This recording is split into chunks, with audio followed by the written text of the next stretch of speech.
welcome to the first episode of Big Al's Out of Time. I am going to start doing these segments hopefully every now and then for our Camping with Idiots YouTube channel, and the whole idea of these segments is to hopefully give you a better idea of Irish history now, because we hope to go visiting lots of historical sites, and I think it would be nice for you to kind of have like a few different stories that in your mind to give you a flavour of the actual places that we are going to as a visit, hopefully.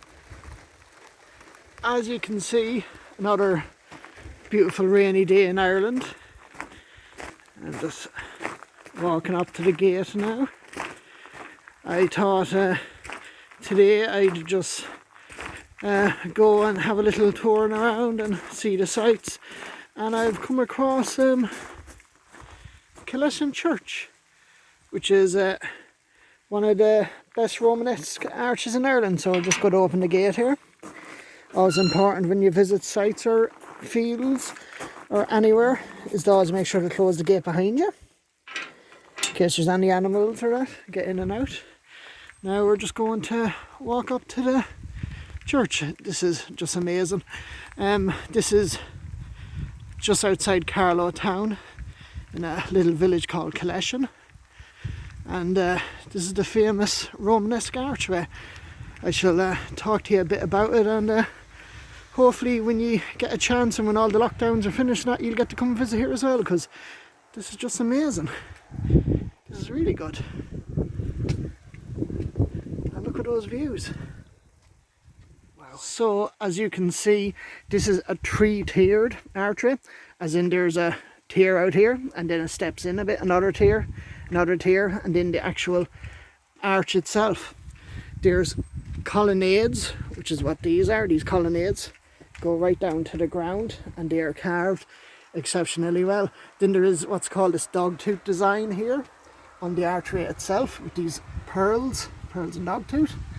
And then there's these amazing faces on here. Look at that, that's amazing. Again, this was done in about the 1150s, 1160s, so it's about 900 years old. And then you can see that. Isn't that amazing? So when we passed through the archway, we passed through into what would have been the nave of the church. This west end was called the nave, and this was where the parishioners would have sat. And then at the very end down there is the east end, or the chancel. The chancel was actually a newer addition. It was rebuilt in about the 1400s, so about 200-300 years after the west of this. As you can see, it is a very tall structure, and here as well, we're very lucky that the gables go right up to the top, so we can actually see how tall this building was. And as we walk down again, you can see these amazing views all across Carlow town and the valley below us. A lot of early monasteries was built up on high positions, firstly to avoid flooding.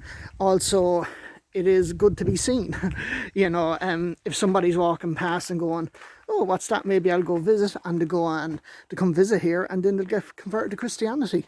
So this is the east end. There would have been an altar right in front of these windows here. These windows, as you can see, are newer. They're probably from about the 1500s. These are what's called ogee headed, decorative style Gothic. So that there, that's your ogee headed arch, and it's decorative style because, as you can see, it's quite decorative. Sometimes a lot of archaeological descriptions are exactly what they say, and this style has got, this kind of came in about, again, Romanesque architecture, which the archway down there came in the 1100s.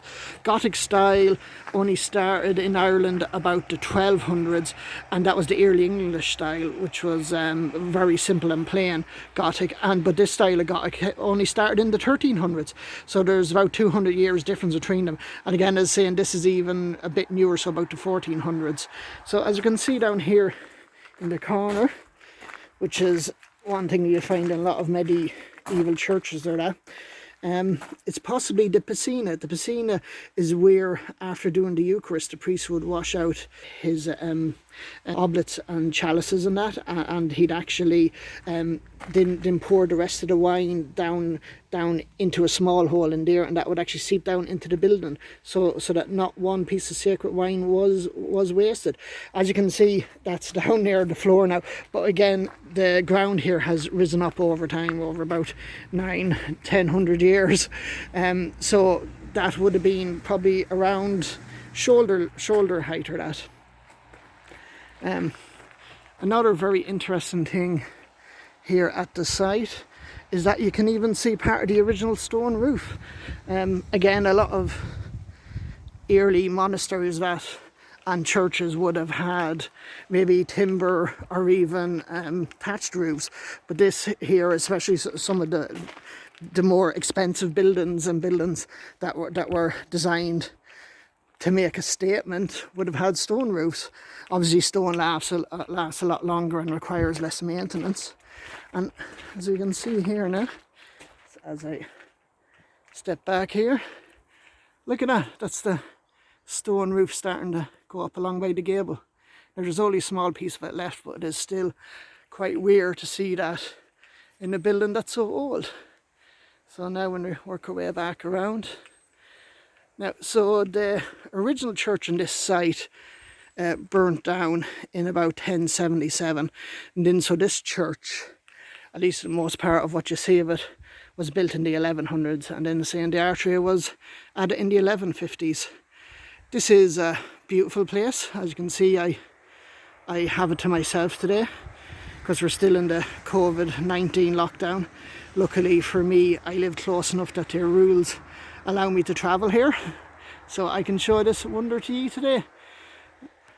So I hope you enjoyed that quick tour of Killeshin Church, and hopefully soon we'll all get to do some proper camping, and maybe we'll see you out there camping.